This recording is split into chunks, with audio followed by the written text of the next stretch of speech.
I look at my reflection in the bathroom mirror and don't recognize the woman staring back at me. When did those deep wrinkles around my eyes appear? When did my once chestnut hair turn completely gray? 68 years old. A number that always seemed so distant when I was teaching students Shakespeare's sonnets and Jane Austen's novels. My name is Beatrice Pellegrini, and I have devoted 37 years of my life to teaching English literature at Shoreline College, a small coastal town where the smell of salt mixes with the aroma of coffee from countless cafes and the ringing of bicycle bells as students rush to class. Now that I have been retired for 5 years, these sounds are just memories. I finish my morning routine and go downstairs to the first floor of my small but cozy home. Here, every object tells a story. The books my husband Edward and I collected throughout our lives, the poster from our first date at the theater, photos of our son Fletcher at different stages of his life. Edward died of a heart attack when Fletcher was 14. I remember that day as if it were yesterday. The call from the hospital, the numbness, the confusion in my son's eyes when I tried to explain to him that his father would never come back. After the funeral, I vowed to myself that I would do everything I could to give Fletcher the best education and all the opportunities in life that Edward and I had planned for him. I worked overtime, took extra courses and research projects, and scrimped and saved to pay for a prestigious school and then a university. Fletcher was a smart kid.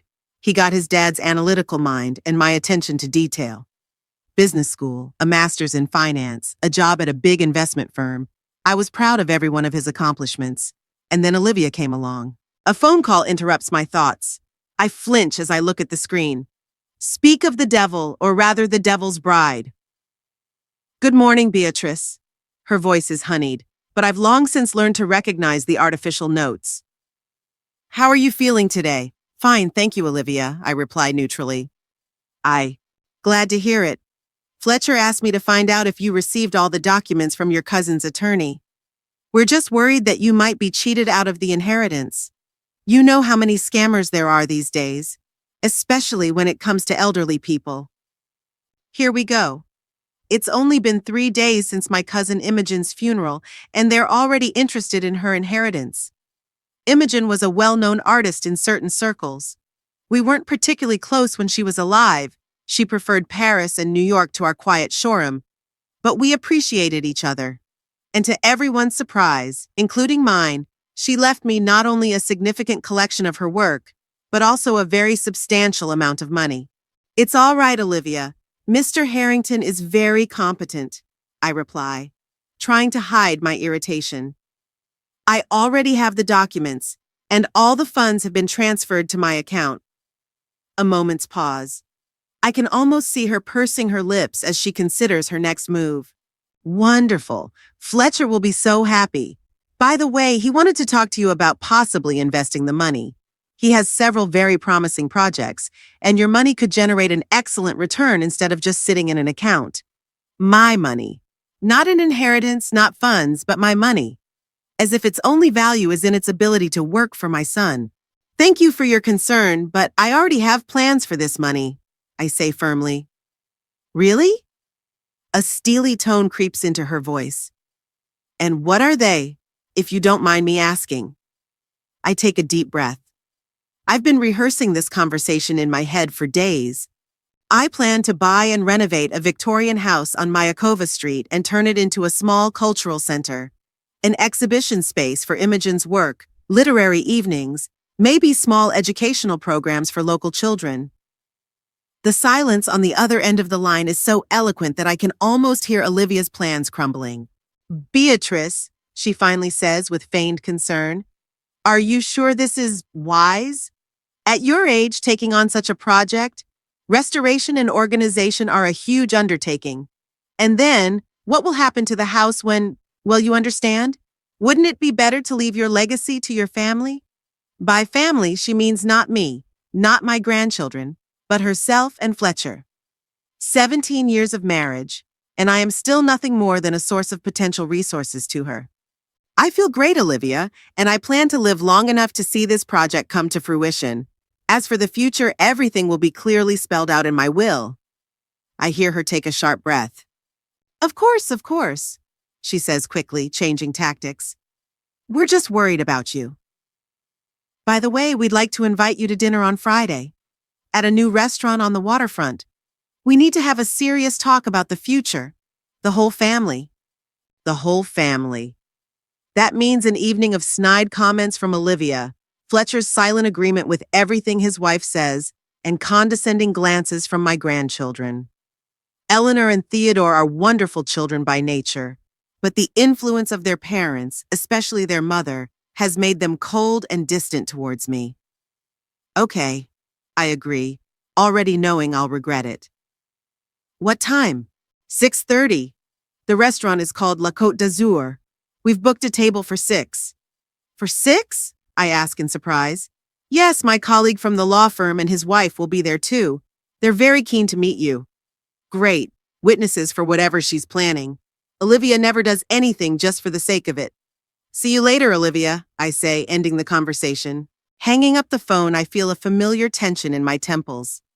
Every conversation with my sister-in-law leaves me feeling this way. I look at the clock. It's almost 11. I have an appointment with a real estate agent at noon to look at that Victorian house. As I leave the house, I notice the neighbor boy tinkering with his bike. I remember Fletcher at that age, just as focused when he was fixing something. What has changed? When did my kind, curious boy turn into a man who lets his wife manipulate him and humiliate his own mother? The house on Mayakovsky Street is impressive even in its current state of disrepair. It's a 3-story Victorian mansion with a turret, a veranda, and stained glass windows. The agent, Mr. Dawson, is clearly nervous as he shows me the dilapidated rooms. Mrs. Pellegrini, I have to admit, this place needs major repairs. The roof is leaking, there are problems with the wiring, not to mention the plumbing. I see potential, not problems, Mr. Dawson, I interrupt him. High ceilings, beautifully proportioned rooms, original wood paneling. This house has soul. But the cost of restoration could exceed the value of the house itself, he cautions. I realize that. Money isn't the main factor in this case. This house is perfect for the cultural center I plan to create. Mr. Dawson looks puzzled. It's probably not often that a 68-year-old widow buys a dilapidated mansion to pursue ambitious projects.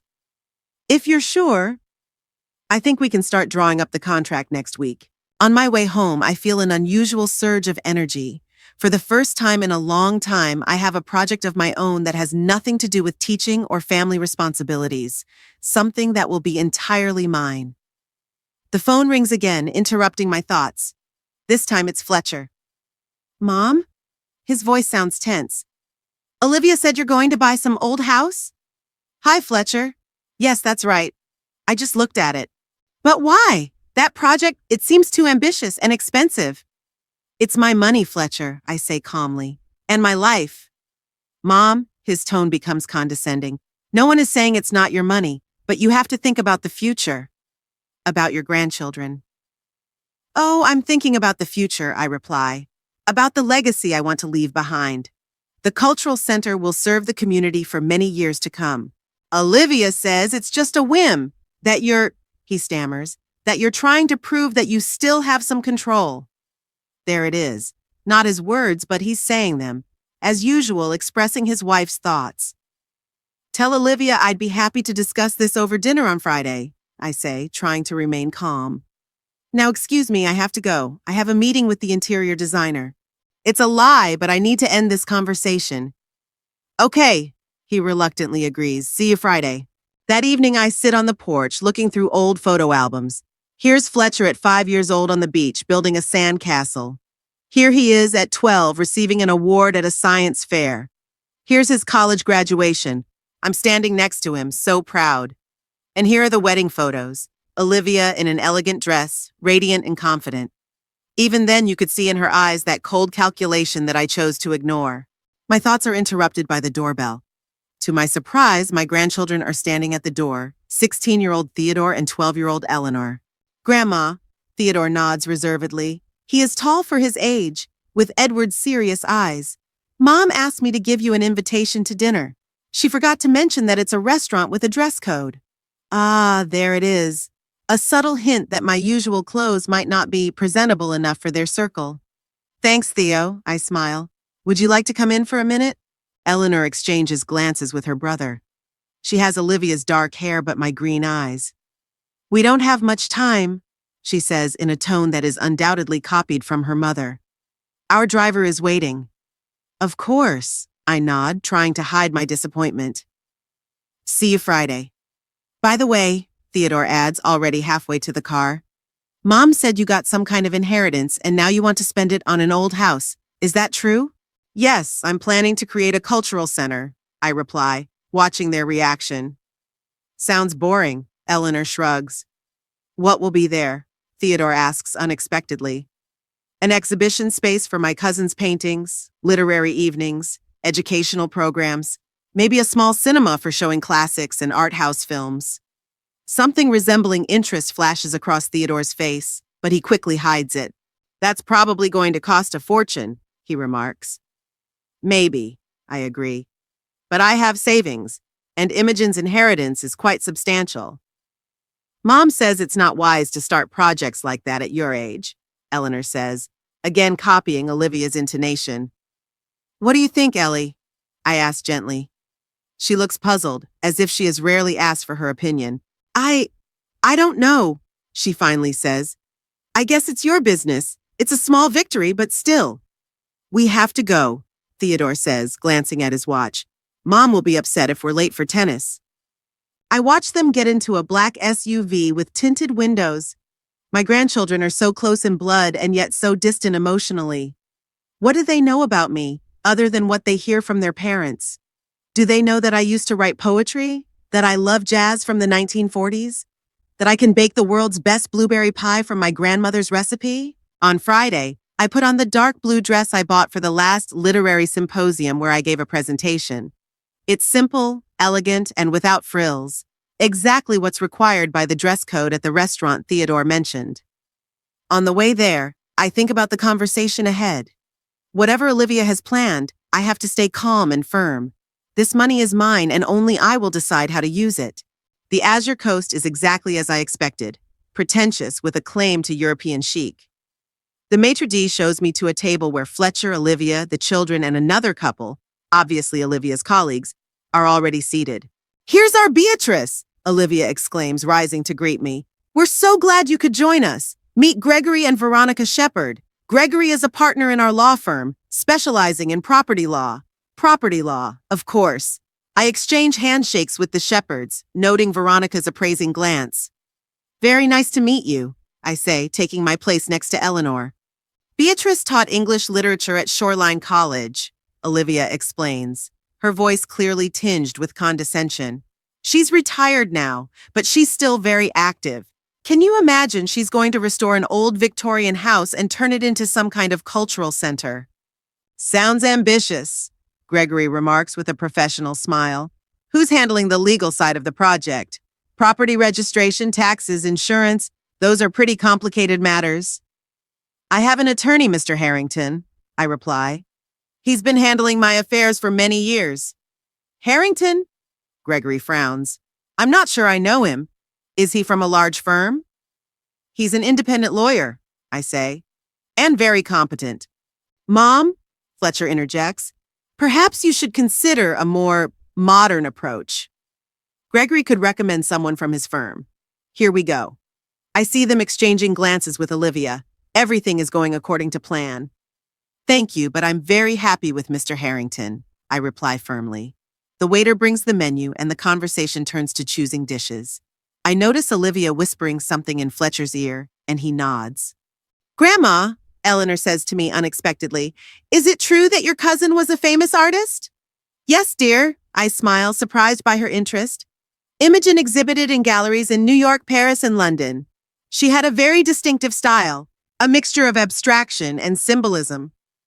And she left you all her paintings? Eleanor continues. Most of the collection, yes. That's why I want to start a gallery, so that people can see her work. Sounds like a waste of money, Olivia interjects. Those paintings could be sold. I read that your cousin's work is very valuable on the art market right now. That's exactly why I'm not going to sell them, I retort. Their value will only increase over time. But you're not thinking about the future, says Fletcher. About leaving something behind for the children. I'm thinking about cultural heritage, I reply calmly. and about creating something meaningful in memory of Imogen. Olivia leans toward her husband and whispers something in his ear again. He listens intently, and I see his expression change from doubt to determination. Mom, he says, straightening up, we're here to have a serious talk about the future, your future. I think you should consider moving to the Golden Harbor Retirement Home. It's a very prestigious place with medical care and entertainment programs. Olivia and I have already spoken to the administration, and they are ready to accept you. I look at him, not believing my ears. A nursing home? Me? Fletcher, I am completely independent and of sound mind. Why do I need a nursing home? It's for your own good, Olivia interjects. We're worried about you. You live alone without supervision. And the project with this house, it's too complicated for someone your age. My age doesn't prevent me from being active and independent, I say, feeling anger rising inside me. And I don't need supervision. But the inheritance? Fletcher begins. Here we are, getting to the heart of the matter, I interrupt. You're not concerned about my well-being, you're concerned about Imogen's money. Olivia shoots me a cold look. Beatrice, you're being unfair. We do care about you. We just want to make sure the inheritance is used wisely. Wisely, according to your standards, I clarify. In other words, hand it over to you. Fletcher looks embarrassed, but Olivia remains icy. You can't deny that we're your family, and it's only natural that we think about the future of the children. I think about the future of my grandchildren too, I say, looking at Theodore and Eleanor, who are watching the scene with obvious discomfort. That's exactly why I want to create something meaningful that will live on after me. A cultural center that will serve the community and bear our family name. Olivia leans toward Fletcher again and whispers something in his ear. I see his face flush and his eyes narrow. Whatever she said, it clearly hit a nerve. Beatrice, Gregory interjects, clearly sensing the tension. Perhaps there is a compromise. Part of the funds for your project, part for a trust fund for the grandchildren. I could help with the paperwork. But I'm not listening to him. My attention is riveted on Fletcher, who is looking at me with an expression I've never seen on his face before. A mixture of anger and determination. I don't know what Olivia whispered to him, but it was something that turned something inside my son. We'll continue this conversation after dinner, Olivia says, noticing the waiter approaching with a tray. For now, let's enjoy our meal. And although she appears calm on the surface, I notice a triumphant gleam in her eyes. She's up to something, and judging by the look on Fletcher's face, it's not good. I look at the artfully arranged appetizers just brought by the waiter. Thin slices of salmon on crispy toast, scallops with some exotic sauce, vegetable terrines. Everything looks like a work of art, too beautiful to be eaten. In a different situation, I would have appreciated the culinary skill, but now I can't swallow a bite. Chet Shepard casually discusses his recent trip to Europe. Olivia listens attentively, occasionally interjecting clever comments. Fletcher silently studies the wine list, glancing at me from time to time. The grandchildren are engrossed in their phones. Beatrice, Olivia suddenly addresses me, interrupting Veronica's story about Parisian galleries. We haven't congratulated you properly on your inheritance. It's really wonderful that Imogen appreciated your family connection. Her words carry a subtle hint that I don't deserve this inheritance, that there was only a formal connection between me and my cousin. Imogen and I appreciated each other, I reply calmly, although our paths in life were different. Of course, Olivia nods. She lived such a bohemian life, travel, exhibitions, numerous romances, and you devoted yourself to your academic career and raising your son. Such different approaches to life. I hear a veiled comparison that doesn't favor me. In her interpretation, Imogen's life seems bright and full, while mine seems boring and limited. Everyone chooses their own path, I say, and finds value in it. Of course, Olivia quickly agrees. And now, thanks to Imogen's generosity, you have the opportunity to change course. Go on a trip, for example, or move to a more comfortable home, or invest the money to ensure a stable income, Fletcher adds, joining the conversation. I could help you choose a portfolio. I've already decided what to do with the inheritance, I remind them. A cultural center is a project I've been thinking about for a long time. A long time? Olivia raises her perfectly plucked eyebrow. But Imogen died just a week ago. The idea of creating a cultural space came to me a long time ago, I explain. The inheritance made it possible. I understand, Olivia nods with feigned sympathy. The desire to leave some kind of mark. At your age, it's natural. Again, the emphasis on my age, as if 68 is old age, almost a death sentence. It's not just about the legacy, I say. Shoreline needs a space like this. There's no good gallery here, no place for literary gatherings. Young people have nowhere to go except shopping malls and movie theaters. I doubt that young people today are interested in literary evenings, Fletcher remarks with a slight smile. You were interested, I remind him. You loved poetry in high school. I see Olivia glance quickly at her husband, and he blushes slightly. That was a long time ago, he dismisses. Different times, different interests. Literature never goes out of style, I say. Human passions, aspirations, and conflicts remain unchanged throughout the centuries. Sounds like a lecture, Olivia smiles, but her eyes remain cold. But let's get back to practical matters. Restoring a Victorian mansion is a huge expense. Are you sure you have enough funds? I've done all the calculations, I reply. The inheritance is quite substantial. And yet, she insists, perhaps it's worth considering alternatives. For example, renting a more modern space or collaborating with existing organizations. The Victorian house on Mayakovsky is perfect for my concept, I say firmly. High ceilings, beautiful architecture, history imprinted in every detail. Sentimentality, Olivia sighs as if it were a diagnosis. But a business plan requires rationality. Have you drawn up a financial model? Calculated the return on investment? A cultural center is not intended to be a commercial enterprise, I explain. It's a contribution to the city's community life. So you plan to spend your entire inheritance without any return? Olivia looks almost shocked. That's not the wisest decision. There will be a return, I object. Just not in monetary terms. Cultural enrichment, educational opportunities for young people. Sounds great in theory, Fletcher interjects. But in practice, projects like that often require ongoing investment. The building needs maintenance. The staff needs to be paid. In a few years, you may find that all the funds have been exhausted. I have a plan to attract grants and sponsorship, I say. I'm not as naive as you think. No one thinks you're naive, Beatrice, Olivia says quickly. We're just concerned. A project like this is a huge responsibility and burden at any age, and at yours? At my perfectly healthy age of 68, I finish for her.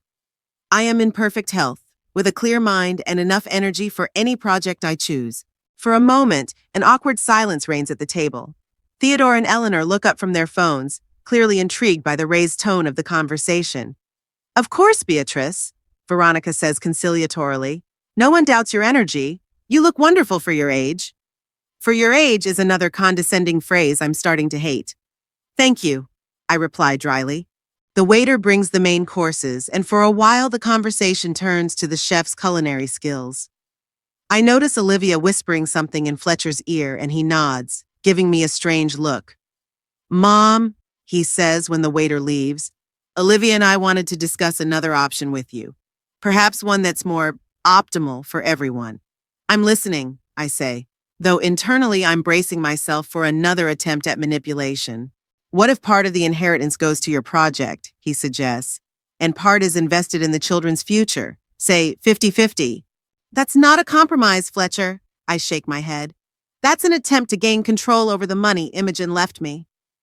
My cousin wanted me to do with it as I saw fit, and I intend to respect her wishes. But you're not thinking about the future, he insists, his voice becoming tense. What will happen to the children if what? I interrupt. If I die? I've already provided for their education. The rest is your responsibility as parents. That's selfish, Olivia interjects, her tone hardening. Spending a fortune on a project that's likely to fail instead of securing your grandchildren's future. Selfish. I feel my voice rising and make an effort to speak more quietly. It's selfish to demand money that doesn't belong to you. It's selfish to expect me to give up my plans for yours. It's selfish to talk about my death as if it's imminent, just because you can't wait to get your inheritance. Olivia's face hardens, but she quickly regains control and smiles. though the smile doesn't reach her eyes. Beatrice, you've got this all wrong. We just care about you. No, Olivia, I say, looking her straight in the eye. You care about Imogen's money. And you know what? This is a pointless conversation. I've made my decision, and no amount of manipulation will change it. I see anger flash across Olivia's face, quickly replaced by cold calculation. She turns to Fletcher and whispers something in his ear. I can't make out the words, but I can see her lips moving quickly and her eyes never leaving me. Fletcher's expression changes. His cheeks flush, his eyes narrow. Whatever Olivia said to him, it hit a nerve.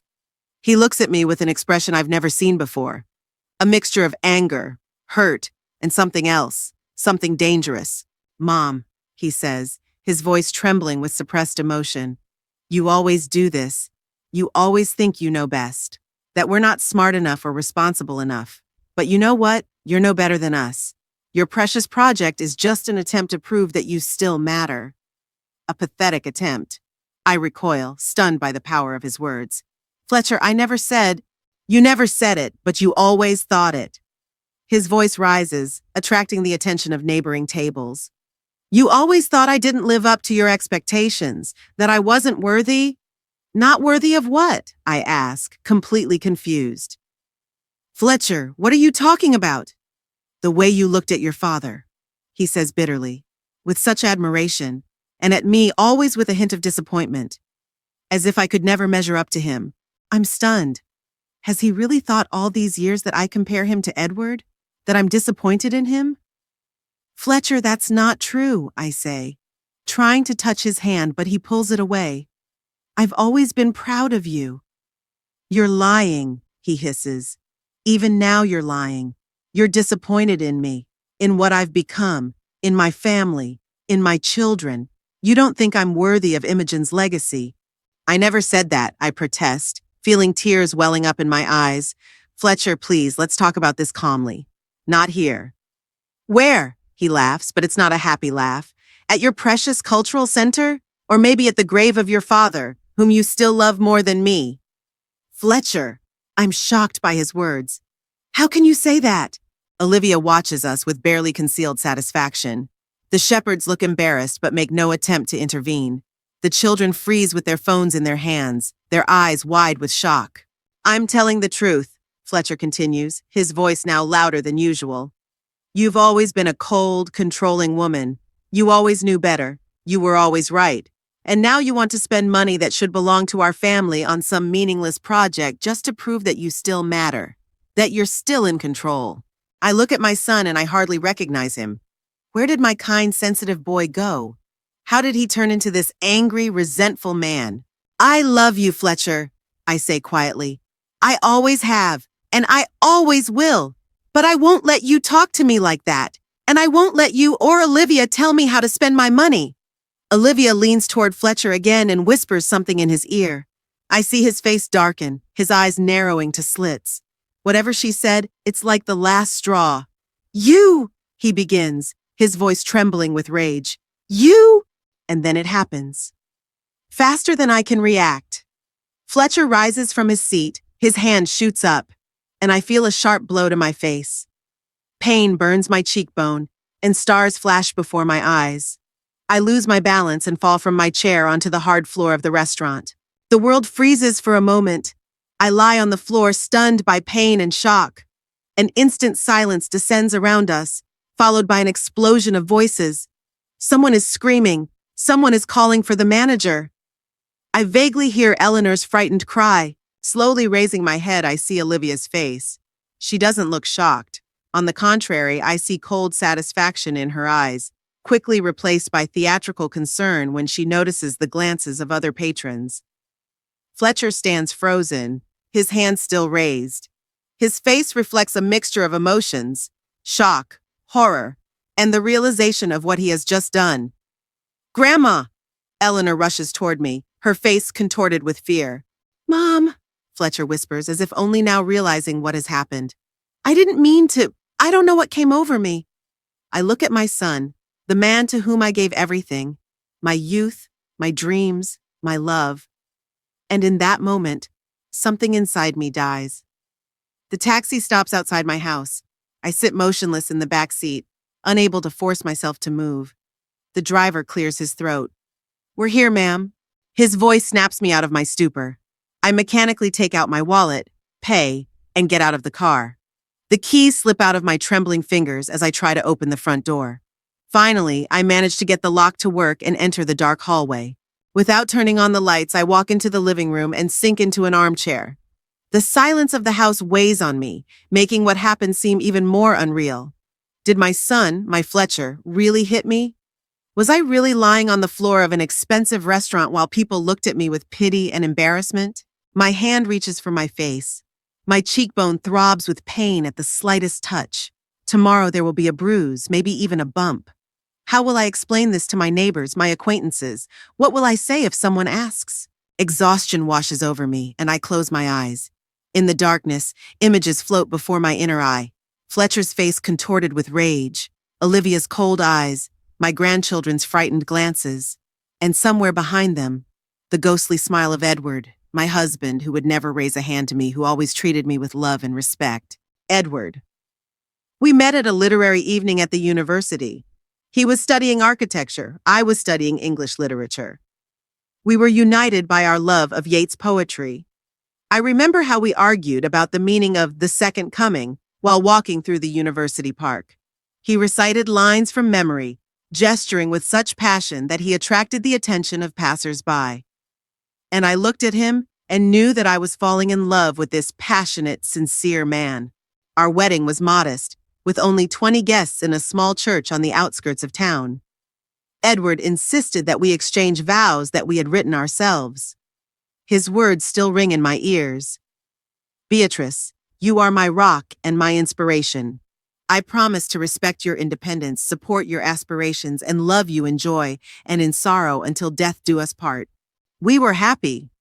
Even when money was tight, even when we had to work overtime to pay the bills. Every Sunday, we had a culture day. We went to museums, exhibitions, theaters.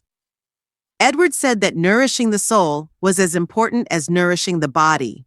When Fletcher was born, our life changed, but it didn't become any less fulfilling. We took him everywhere with us, to art galleries, architectural exhibitions, parks, and libraries. Edward made wooden toys for him, and I read books to him, choosing different voices for the characters.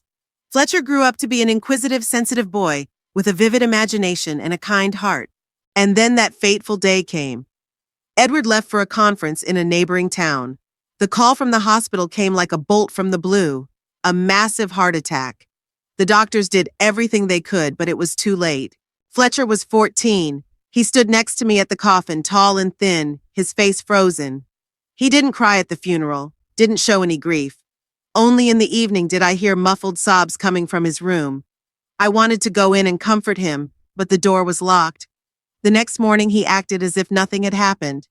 He got ready for school, ate breakfast, and left without saying a word about his feelings. From that day on, something changed in our relationship. It was as if an invisible wall had grown between us. I tried to break through it. I offered to talk, invited him to our culture days. But Fletcher increasingly refused, preferring to spend time with his friends. I immersed myself in my work. I was promoted to head of the department, published several scientific articles, and began work on a monograph on the influence of Victorian literature on contemporary prose. All the while, I was saving money for Fletcher's education. I was determined to give him all the opportunities that Edward and I had planned for him. He got into a prestigious university, earned a degree in economics, and found a good job at a financial company. I was proud of him, although I noticed that with each passing year, he became less like the sensitive, curious boy Edward and I had raised. He became more practical, more focused on material success, less interested in art and literature. And then he met Olivia. She was an assistant at the law firm that served his company. Ambitious, confident, with impeccable taste and a cold beauty. When Fletcher brought her to meet me, I felt a strange uneasiness. There was something calculating in her smile, in her gaze. But Fletcher looked at her with such adoration that I suppressed my doubts. Their wedding was lavish. Over 200 guests, an expensive restaurant, an exquisite menu. I felt out of place in this atmosphere of ostentatious luxury. As the newlyweds exchanged their standard vows, I couldn't help but remember the sincere, heartfelt words Edward and I had exchanged. After the wedding, Fletcher became even more distant. Our meetings turned into formal dinners on holidays where Olivia dominated the conversation and Fletcher silently agreed with her every word. I saw how she gradually isolated him from his former friends, his hobbies, everything that didn't fit into her idea of a successful life. When our grandchildren were born, first Theodore, then Eleanor, I hoped it would bring us closer together. I offered to help with the children, wanted to spend time with them, to pass on to them what I had once passed on to Fletcher. But Olivia always found reasons to limit our contact. The children have activities. They need to study for tests. We have other plans. I set up a trust fund to pay for their education. It was the only thing I could do to secure their future. Olivia accepted it with cold gratitude, as if it were her due. And Fletcher didn't even try to object as she gradually pushed me out of their family life. And now this, a slap in the face, a physical manifestation of the emotional abuse I've endured for years, silently accepting it to maintain the illusion of a family. The doorbell snaps me out of my bitter memories. I don't move, hoping the uninvited guest will go away. But the bell rings again, insistently and demandingly. "Beatrice, I know you're home. Please open the door." I recognize the voice instantly. Tabitha Crawford, my colleague from the department, and perhaps the only person I can call a true friend. We met 30 years ago when she came to work at the college, and we've stayed in touch ever since, even after I retired. I struggle to get up from my chair, feeling every muscle ache. I walk slowly to the door, trying to think of an explanation for the bruise on my face. But when I open the door and see Tabitha's worried face, all my excuses fly out of my head. "My God, Beatrice," she gasps, looking at my cheek. "What happened?" "It's nothing," I try to brush it off. "I just fell." "Don't lie to me," she says firmly, walking into the house without waiting to be invited. "I've known you for 30 years. That doesn't look like a fall." She turns on the light in the living room, and I flinch at the sudden brightness. Tabitha stares intently at my cheek, her face hardening. "Who did this?" she asks bluntly. "And don't say no one. This is clearly a bruise." I sink into a chair, suddenly feeling that I can no longer keep it all inside. "Fletcher," I say quietly. "My son hit me today during dinner at a restaurant." Tabitha freezes, her eyes widening in shock. "Fletcher? But why? What happened?" And then I tell her everything about Imogen's inheritance, about the plans for the cultural center, about Olivia's manipulation, about how she whispered something in Fletcher's ear before he lost control. Tabitha listens silently, only shaking her head occasionally. When I finish, she gets up and goes to the kitchen. I hear her open the refrigerator, looking for something. "You don't have any ice," she says, returning. "I'll make a cold compress with frozen vegetables. It'll reduce the swelling." She wraps a bag of frozen peas in a towel and presses it against my cheek. The cold touch is both painful and pleasant. "Hold it there for 15 minutes, she instructs. "In the meantime, let's talk about what you're going to do next." "Do?" I ask. "What do you mean?" "I mean your son committed an assault, Beatrice," she says bluntly. "That's a crime. You could press charges." I shake my head. "No, Tabitha, I'm not going to do that." "Why not? Because he's your son? That's no excuse for violence." "I know," I sigh. "It's just the trial, the publicity, all of it. I don't want to go through that. And I don't want to put Theo and Ellie through it." Tabitha looks at me for a long time, then nods. "I understand. But you have to do something. You can't just pretend nothing happened." "I'm not going to," I say, and there is a determination in my voice that surprises even me. "I'm cutting ties with Fletcher and Olivia completely." "Are you serious?" Tabitha looks surprised. "Are you sure?" "Absolutely. I've turned a blind eye to their manipulation and neglect for too long. For years, I've made excuses for Fletcher's behavior, convincing myself that he's just under his wife's influence. But today he made a choice. He chose to hit his mother, and there must be consequences for that choice." Tabitha nods slowly, a look of respect appearing on her face. "I'm glad to hear that, Beatrice. It's about time." "It won't be easy," I admit. "They're my only family." "No," Tabitha says firmly. "Family isn't just blood. Family is people who love and respect you, who support you, not humiliate you, who rejoice in your successes, not try to control your decisions. Her words sink deep into my consciousness. How many years have I clung to the illusion of family ties, ignoring the fact that I haven't had a real family for a long time? Ever since Olivia came into Fletcher's life, she has methodically destroyed our relationship, turning my son into her puppet and me into an inconvenient obstacle to her complete control. You're right, I say, lowering the compress. But my grandchildren? You can try to maintain a relationship with them directly, Tabitha suggests. They're old enough to understand what's going on, especially after today. I remember Eleanor's face when she ran out of the restaurant after me. Shock, anxiety, confusion, and something else I couldn't identify at the time. Perhaps understanding? The realization that something deeply wrong was happening? Perhaps, I agree. But Olivia will do everything she can to prevent that. You underestimate yourself, Beatrice, Tabitha says with a gentle smile. You've always been a strong woman. Remember how you fought to get female authors included in the literature program? How you defended your dissertation in front of a committee of old conservatives? How you managed to raise your son on your own while building an academic career? I smile faintly, remembering those times. Yes, I was strong, once upon a time. That strength is still in you, Tabitha continues, as if reading my mind. You just let Olivia and Fletcher convince you that you're weak, dependent, in need of their guidance and control. You're probably right, I sigh. I was so afraid of losing my connection with my son that I was willing to put up with anything. But today something broke, something irreparable. And that's for the best, Tabitha says firmly. Sometimes you have to destroy something in order to rebuild it. Something healthier, more honest. She gets up and goes to the kitchen. I hear the kettle boiling. A few minutes later, she returns with 2 cups of fragrant tea. Here, she says, handing me one. Chamomile with honey. It'll help you calm down. I take the cup, feeling the warmth penetrate the porcelain and into my cold fingers. Thank you, Tabitha, for everything, for coming, for listening. Don't thank me, she waves me off. That's what friends are for. By the way, how did you know I was home? Did something happen? Tabitha takes a sip of tea and looks at me over the rim of the cup. Veronica Shepherd called me. We're in the same book club. She was very upset about what happened. She said Fletcher hit you and you left the restaurant alone. I decided to check if you were okay. Oh, Veronica, I nod. She looks shocked, like everyone else there except Olivia. What do you mean? Ooh.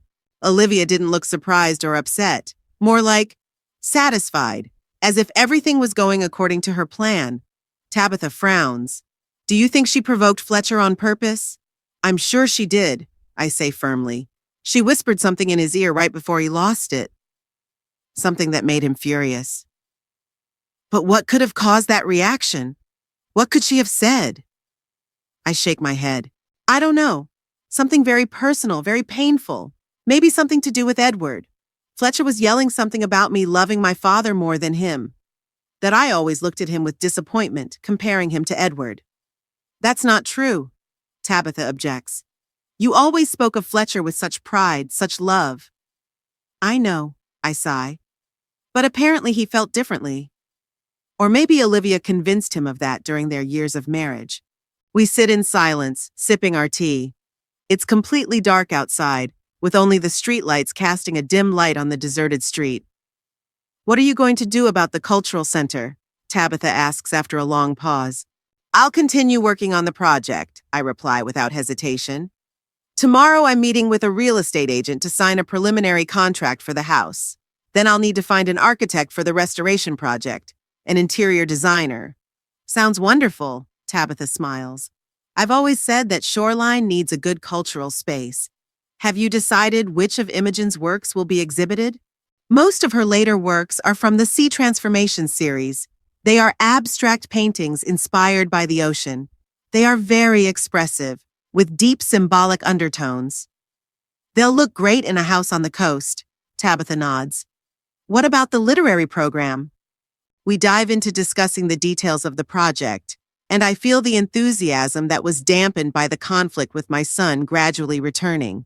Talking about the cultural center, its potential, what it can bring to the community, I feel like I'm getting a new lease on life. When Tabitha finally gets ready to leave, it's almost midnight. She insists that I keep applying the cold compress to my cheek and promises to stop by tomorrow. "You'll be fine, Beatrice," she says, hugging me goodbye. "You're stronger than you think, and you deserve respect. From your son, from your daughter-in-law, from everyone. True love doesn't require enduring humiliation and abuse, even if it comes from your own children." After she leaves, I stand at the window for a long time, looking out at shoreline at night. The city lights reflect off the dark waters of the bay, creating the illusion of a starry sky underwater. Edward loved this view. He said that at moments like this, he felt connected to the whole world, to the past and the future at the same time. What would you do, Edward? I ask myself. What would you do in my place? I can almost hear his voice, calm and confident. You know the answer, Beatrice. You always have. And it's true. Deep down, I know what I have to do. Break off the toxic relationships that have poisoned my life for years. Focus on a project that will benefit society and be a worthy memorial to Imogen. Try to establish direct contact with my grandchildren, if they want me to, and start a new chapter in my life, without manipulation, without humiliation, without fear of losing what has long been lost. My cheek still hurts, reminding me of what happened. But strangely, this physical pain brings clarity.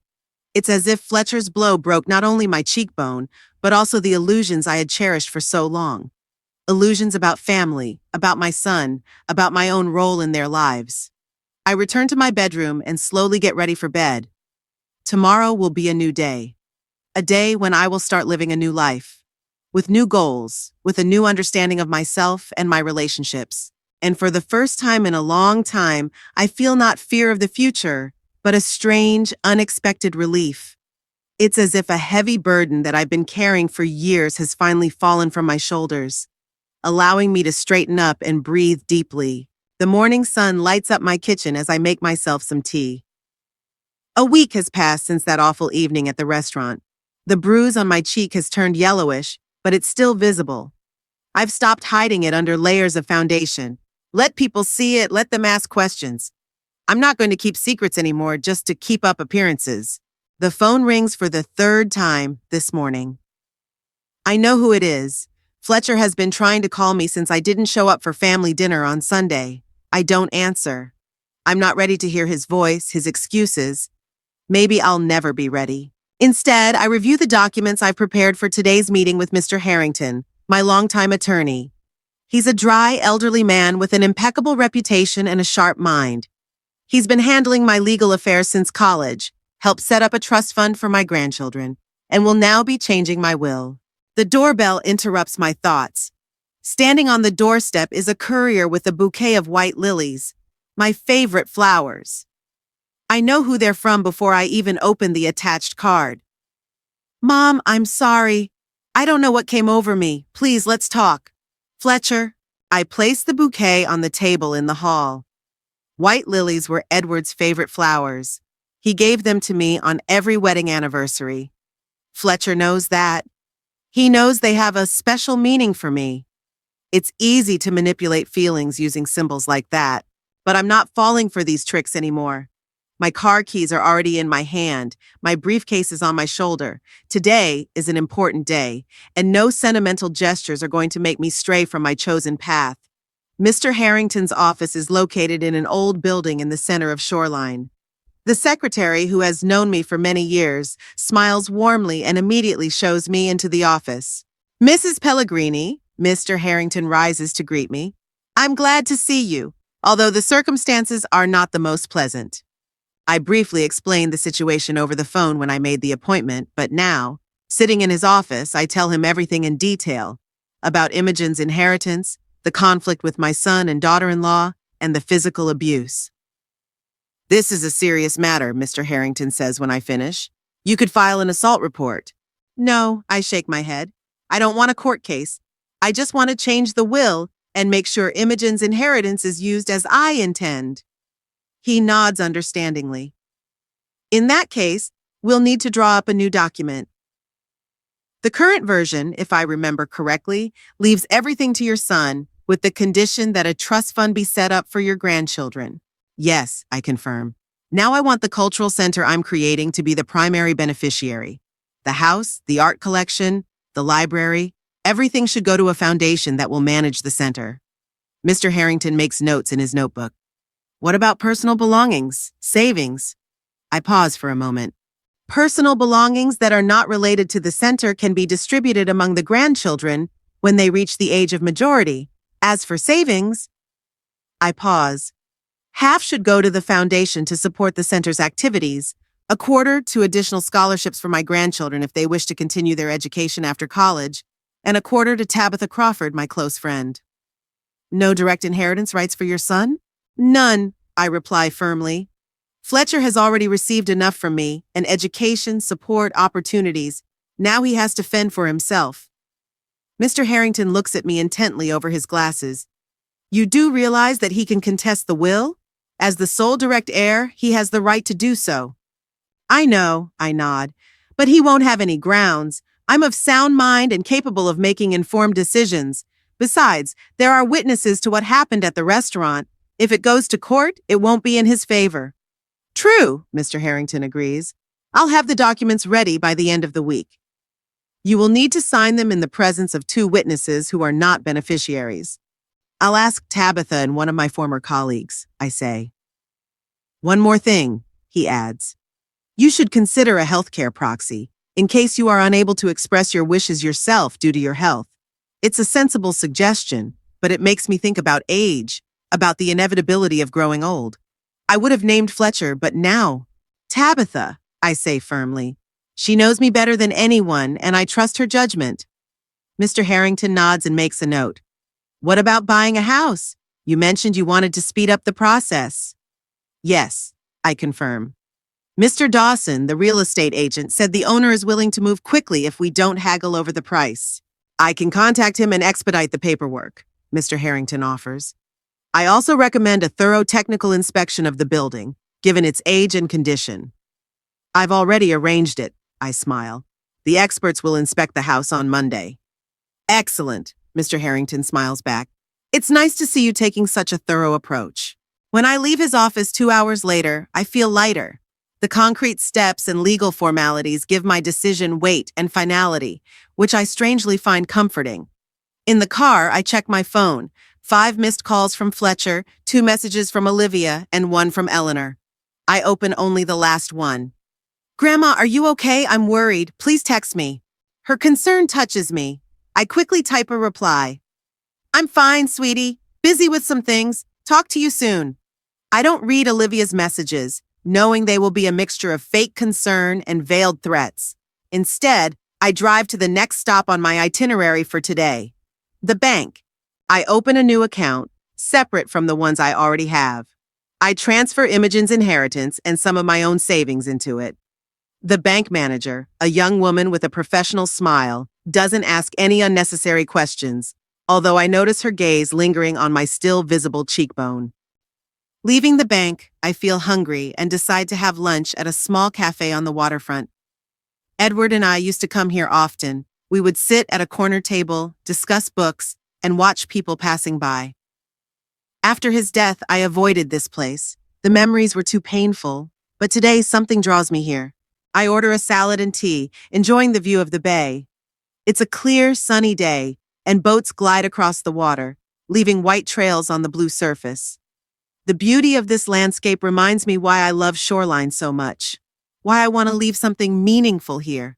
Lost in my thoughts, I don't immediately notice someone approaching my table. I look up and see Olivia, impeccably dressed with perfect hair and a cold smile. Beatrice, she says, sitting down across from me without waiting to be invited. I finally found you. Olivia, I say, unable to hide my surprise. How did you know I was here? Shoreline is a small town, she shrugs. Veronica Shepherd called me and said she saw you coming into this cafe. I make a mental note to be more careful about appearing in public. The town really is small, and rumors spread quickly. What do you want? I ask bluntly. To talk, she replies, still wearing that fake smile. Fletcher is beside himself with worry. You didn't answer your calls. You didn't come to Sunday dinner. I think the reasons are obvious, I say, instinctively touching my cheekbone. Olivia pretends she's only now noticing the bruise. Oh, that's terrible. Fletcher has never done that before. He's not that kind of person, Beatrice. Something just broke inside him in that moment. He's genuinely remorseful. So genuinely that he sent you instead of coming himself? I ask sarcastically. He's afraid you won't want to see him, Olivia explains. And to be honest, I was worried about that too. But the situation has to be resolved somehow. For the sake of the children, if not for us. The situation has already been resolved, Olivia, I say calmly. I'm breaking up with you and Fletcher, completely. Her eyes widen slightly. She clearly didn't expect this. But that's impossible. We're a family. No, I shake my head. Family is people who love and respect each other. For years, you manipulated my son, turned him against me, tried to control my decisions and my money. And now he's raised his hand to me. This isn't a family. It's a toxic relationship that I no longer intend to support. Olivia changes tactics, her face becoming concerned. Beatrice, I understand you're upset, and you have every right to be. But such radical decisions, this is an emotional reaction that could lead to consequences you'll regret later.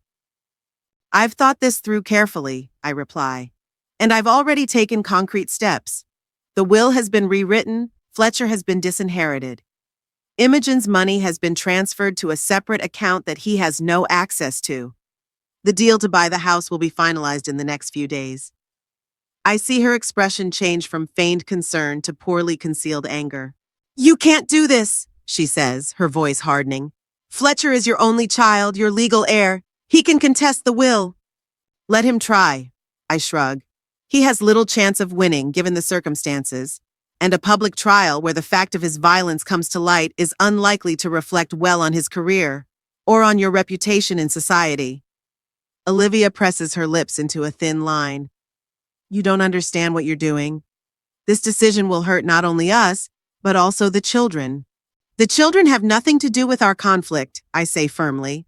I have already provided for their education through a trust fund, and the new will provides additional funds for them. But they will receive this money directly, without your control. You have no right to interfere in how we raise our children, Olivia hisses, forgetting her role as a caring sister-in-law. I'm not interfering, I reply calmly. I'm just securing their future, and I'm leaving the door open for them to communicate with them if they want to, when they grow up and can make their own decisions. Olivia looks at me with undisguised hatred. You'll regret this, Beatrice. Perhaps, I agree, but not as much as I would have regretted continuing to endure humiliation and abuse for the sake of an illusion of family. She stands up abruptly, but before she leaves, she leans toward me and says quietly, almost in a whisper, Do you know what I told Fletcher that night? That you always thought he was unworthy of the Pellegrini name. That you told me how disappointed you were in him, how you wished he had followed in his father's footsteps. That Imogen's money is your way of creating a legacy worthy of Edward's name, not Fletcher's. I recoil shocked.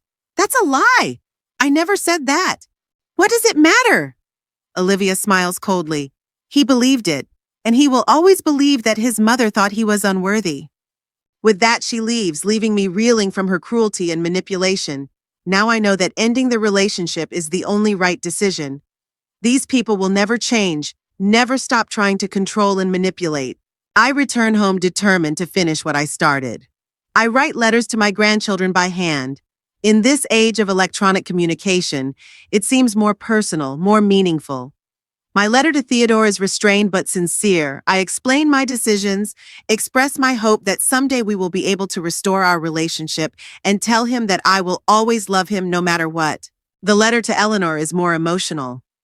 I feel that she is more like me, sensitive, thoughtful, with a deep inner world that she is forced to hide under her mother's influence. I write about music, literature, and how important it is to follow your heart, even if it doesn't meet the expectations of others. I explain to both of them that my decision to break off relations with their parents has nothing to do with my feelings for them, that the door to my home will always be open to them when they are ready, that I hope to one day show them the cultural center, tell them about Imogen's work, share with them a part of my life that their parents always tried to hide. After sealing the envelopes, I put them on the shelf. I'll send them later, when things have calmed down a bit. Right now, it would only make things worse and provoke another wave of anger from Olivia. In the evening, Fletcher calls.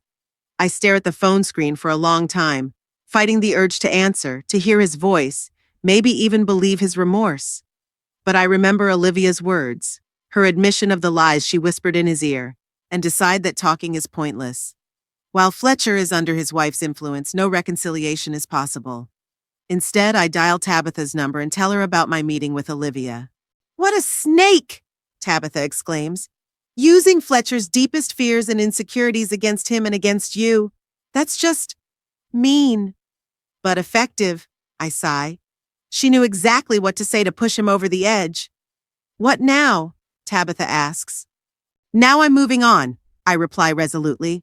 "I'm finalizing the deal on the house, starting the renovations, and getting ready to open the cultural center. I'm living my life without looking back for their approval or disapproval." "Sounds like a great plan," Tabitha says approvingly. "And you know what? I'm proud of you, Beatrice. Not everyone can find the strength to break out of a toxic relationship, especially a family one." It wasn't easy, I admit, and it's still not easy. Part of me still hopes that Fletcher will come to his senses, that he'll remember what he was like before Olivia. "He's a grown man," Tabitha reminds me gently, "and he's responsible for his actions, regardless of his wife's influence. He made a choice when he raised his hand to you, and he has to live with the consequences of that choice." I know she's right.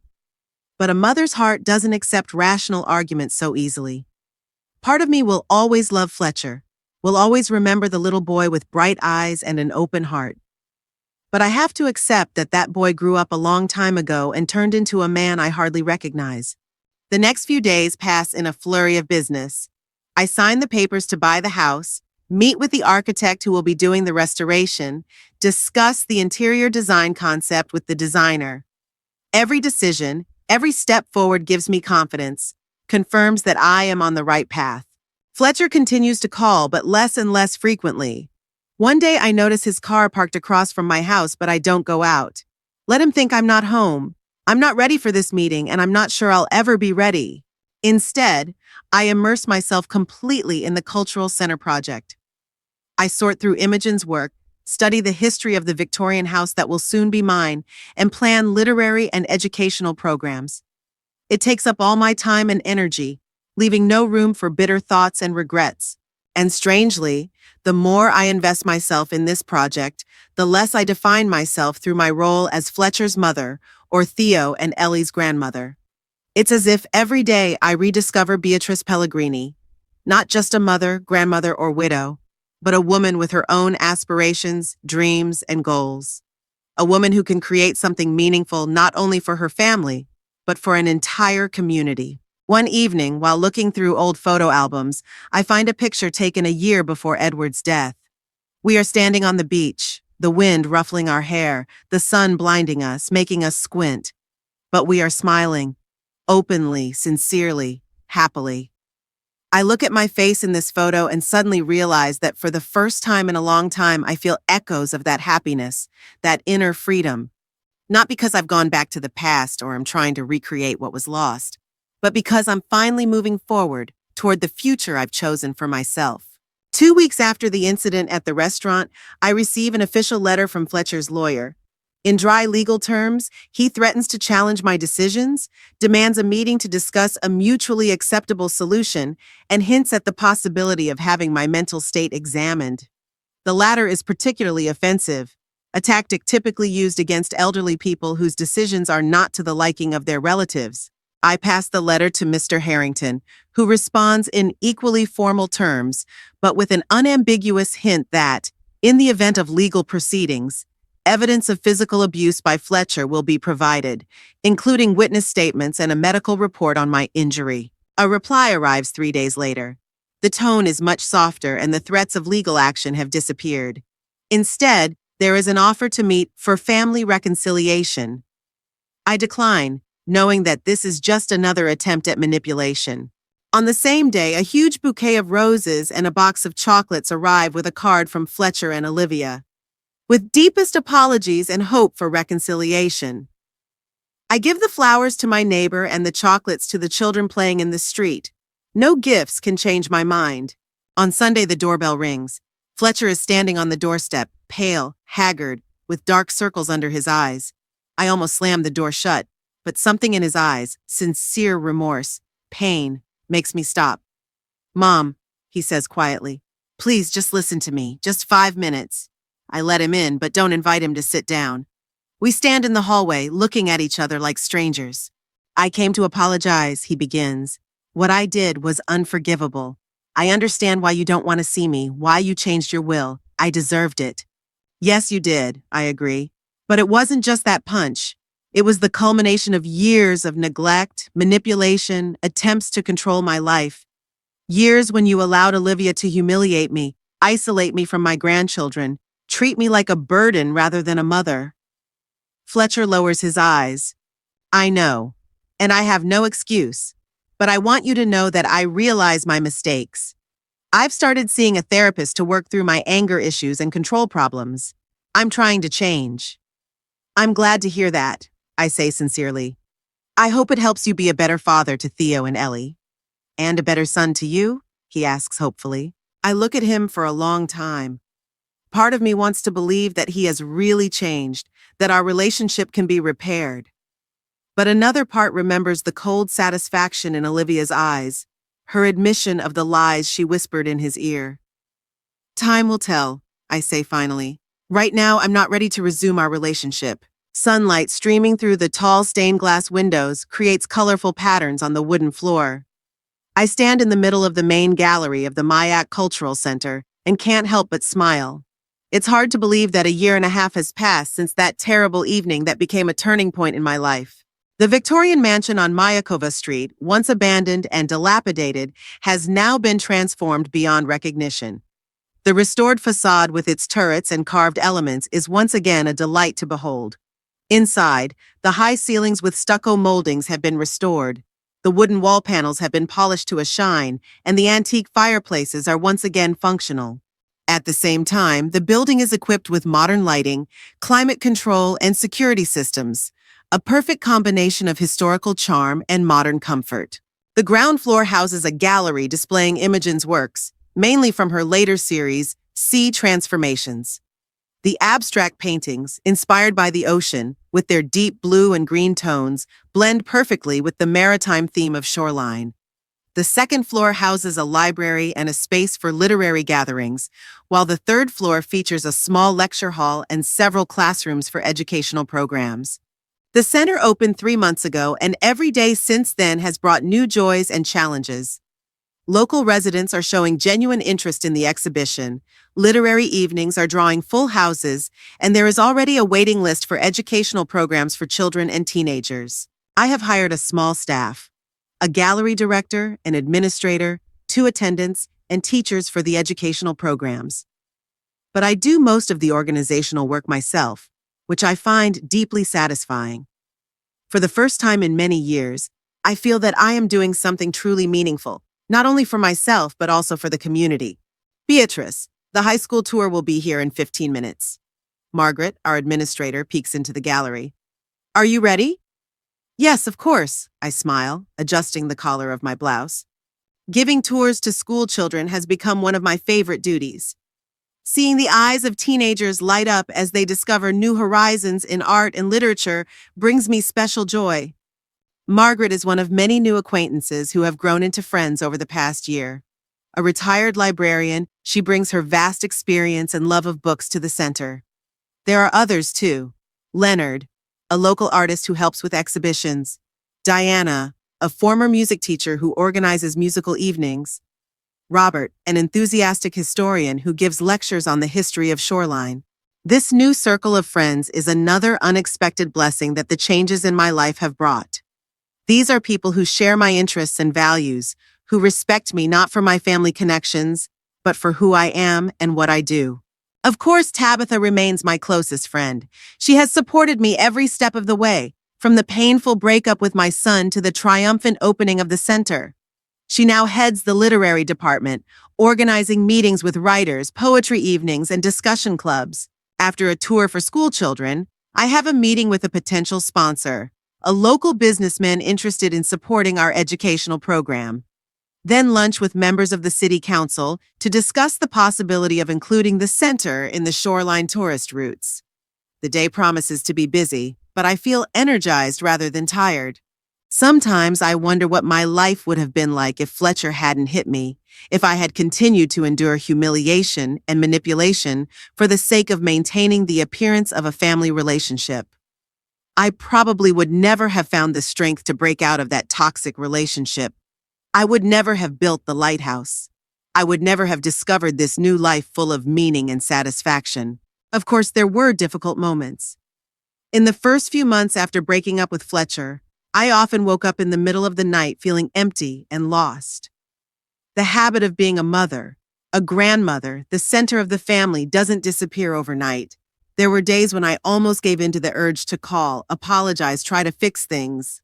But every time the temptation became particularly strong, I remembered the cold satisfaction in Olivia's eyes, the lies she whispered to Fletcher, his raised hand. And I realized that returning to the old relationship would mean returning to the old humiliation and manipulation. Instead, I focused on building a new life.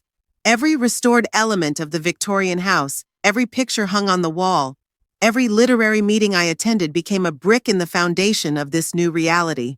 I hadn't heard from Fletcher and Olivia in over a year. After several failed attempts at reconciliation, and I suspect after consulting with lawyers about the futility of contesting my will, they left me alone. I only learn about what is going on in their lives from mutual acquaintances, and even then only in bits and pieces.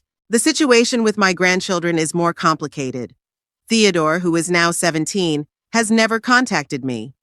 According to Veronica Shepherd, whose son attends the same school, he is completely immersed in preparing for admission to a prestigious university, following an ambitious plan that Olivia must have drawn up for him. Eleanor, on the other hand, sent me a letter 6 months after our breakup. Short, uncertain, asking about my health and how the Cultural Center project was progressing. I replied with a detailed account of the restoration, attached photos, and invited her to visit when she had the opportunity. Since then, we have exchanged several more letters. She writes about school, music, and sometimes about the books she is reading. She never mentions her parents or her home situation. I respect these boundaries and don't ask questions. The school trip is going wonderfully. The teenagers, who were initially skeptical about boring art, are gradually becoming fascinated by the story of Imogen's unconventional path in the world of painting and her experiments with techniques and materials. They are particularly impressed by the Underwater Dreams series, paintings created using sand, shells, and other marine elements. After the tour, I see the group off and return to my office, located in the former greenhouse of the mansion. It is a bright room with panoramic windows overlooking a small garden that we have restored based on historical photographs.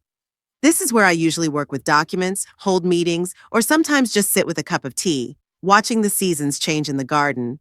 Today, there is a stack of applications on my desk from local artists who want to exhibit their work in our gallery.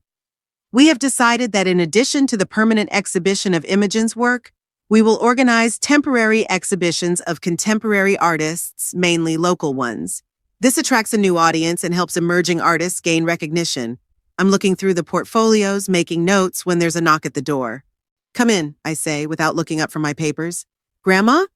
The voice makes me jump. I look up and see Eleanor standing in the doorway. She has changed noticeably in the past year and a half. She has grown taller, transforming from a child into a teenager. Her hair is shorter than I remember, and there is a new, mature seriousness in her eyes. "Ellie!" I stand up, unable to hide my surprise and joy. "What a nice surprise!" She smiles uncertainly, shifting from foot to foot. "I wanted to see your center. It's impressive." "Thank you," I say, coming closer but not daring to hug her.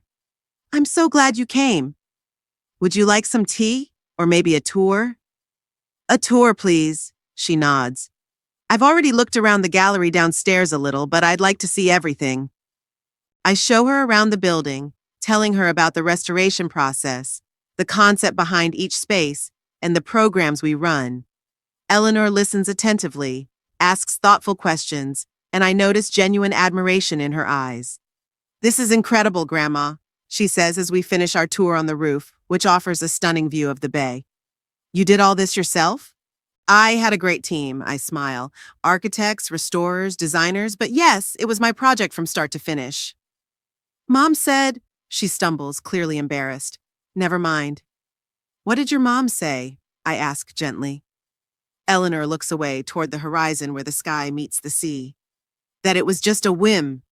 That the center would close in 6 months because no one in Shoreline needed a place like this. I'm not surprised. It's typical of Olivia to belittle the importance of what others do, especially if it's successful. Well, it looks like she was wrong, I say without malice. We've been open for 3 months now, and the number of visitors is growing. I know, Eleanor nods. My friend Zoe came here with her class on a field trip. She said it was the best place in town. And that you're amazing at talking about art. This praise, passed on through a third party, touches me more than any formal compliment. Thanks for telling me that. I smile. Want to go back inside? It's getting chilly out here. We go down to my office, where Margaret has already made tea and cookies. Eleanor sits down in the armchair by the window, wrapping both hands around her cup as if trying to warm herself. Do your parents know you're here? I ask after a pause. She shakes her head. I told them I was going to Zoe's to study for a history test. I see.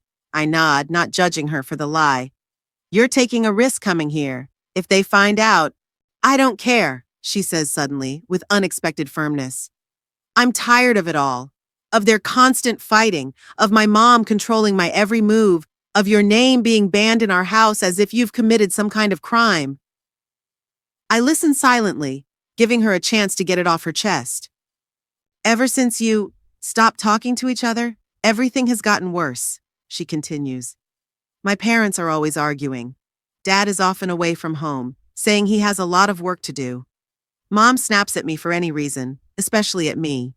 Theo is always in his room preparing for college as if that's the only thing that matters. I'm so sorry, Ellie, I say sincerely. That must be hard for you. It's not just the arguments. She looks at me straight in the eye, her eyes filled with a mixture of pain and determination. Mom, she started treating me the same way she treated you. She criticizes everything I do, makes fun of my interests, constantly compares me to others. Nothing is ever good enough. This admission hits me right in the heart. I was afraid something like this might be happening, but hearing it confirmed by Eleanor herself is something else entirely. Like what? I ask cautiously. I won second place in a music competition last month, she says. I played Chopin. Everyone said it was beautiful, but my mom just said, well, I guess first place was too high a bar for you. I nod, understanding all too well this type of cruelty disguised as constructive criticism. And when I said I wanted to go to music school instead of law school, she made such a fuss. Eleanor sighs. She said music was a hobby, not a career, that I'd be playing in subway stations for change if I didn't come to my senses. What did your father say? I ask. Nothing, she says with a bitter smile. He never argues with Mom. He just sits there looking like he's not even there. It's so like Fletcher, the way he's become over the years of his marriage to Olivia, a shadow of his former self, a man without opinions or will of his own. I hate it, Eleanor says suddenly, anger breaking through her voice. I hate how she manipulates everyone, how she makes us feel small and insignificant, how she forced Dad to give you up. Ellie, I say gently, your father made his choice. I don't want you to think of him as a victim. He's a grown man, responsible for his own actions. She looks at me for a long time, then nods. You're right.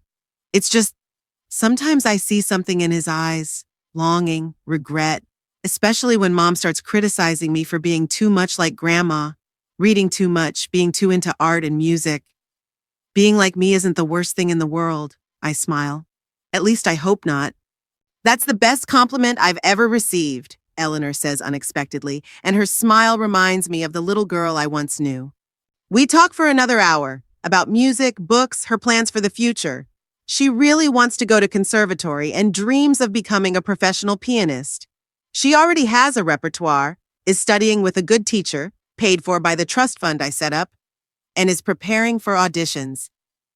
Grandma, she says before leaving, Can I come here sometimes? Just to hang out, maybe help with something? Of course, sweetie, I reply without hesitation. You're always welcome here. And if you want, you can practice the piano in our music room. It's not as nice as yours at home, but it's beautiful, she interrupts.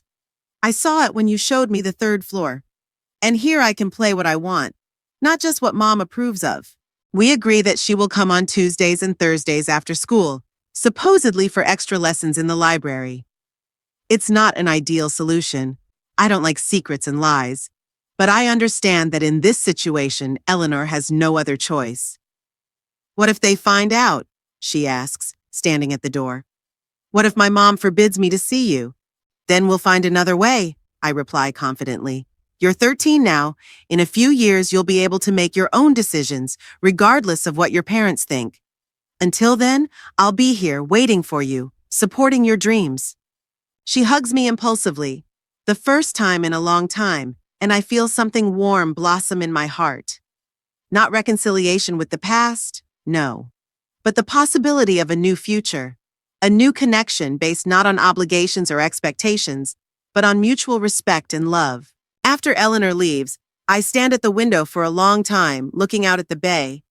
The sun is sinking toward the horizon, painting the sky and water in shades of gold and purple, the very hour that Edward loved to paint in his architectural sketches. The magic hour, as he called it, when everything is transformed, bathed in a special light. I think about Fletcher, about how he might really regret his choice, about how our relationship turned out. I think about Olivia, about the inner emptiness a person must have to find satisfaction in humiliating others. I think about Theodore, following the path his parents chose for him, unaware that other possibilities exist. But most of all, I think about Eleanor, about her courage, her determination to follow her dream despite the pressure, about how she found the strength to come here today, risking her mother's wrath. And I realize that I don't regret anything. Yes, the break with my son was painful, and that pain will never completely go away. But it was a necessary step, not only for my own well-being, but also to show Eleanor that it is possible to break free from toxic relationships, to start a new life, to be happy despite past traumas and losses. Sometimes the wisest choice is to let go of those who hurt you, even if they are family. Not out of revenge or resentment, but out of the understanding that some relationships cannot be healed. Some patterns of behavior cannot be changed from the outside. And that true strength lies not in enduring humiliation for the sake of maintaining the status quo, but in the ability to start over, to build something meaningful from the wreckage of shattered expectations. I turn away from the window and notice a folder on the table with documents I was looking through before Eleanor arrived. Applications from artists who want to exhibit their work in our gallery. Among them are several really talented ones whose work would look great in our halls. Tomorrow I have a meeting with the City Council about expanding educational programs, followed by a discussion of the Summer Arts Festival with Leonard and Diana. Life goes on, filled with new projects, new acquaintances, new opportunities. And in this new life, there is now a place for Eleanor. Not as a granddaughter I see on holidays under Olivia's watchful eye, but as a close person with whom we are forming our own independent relationship. A relationship based on mutual respect, shared interests, and sincere affection. Maybe someday something similar will happen with Theodore. Maybe even with Fletcher, if he finds the strength to break free from Olivia's influence, realize his mistakes, and become an independent person, not just a reflection of his wife's desires and ambitions. But even if that doesn't happen, I know that my life is full and meaningful. That the decision I made a year and a half ago was the right one, despite all the pain it caused. That sometimes you have to lose your blood family to find your family of spirit. And that ultimately, it is these connections, based on choice, not obligation, that bring true satisfaction and happiness.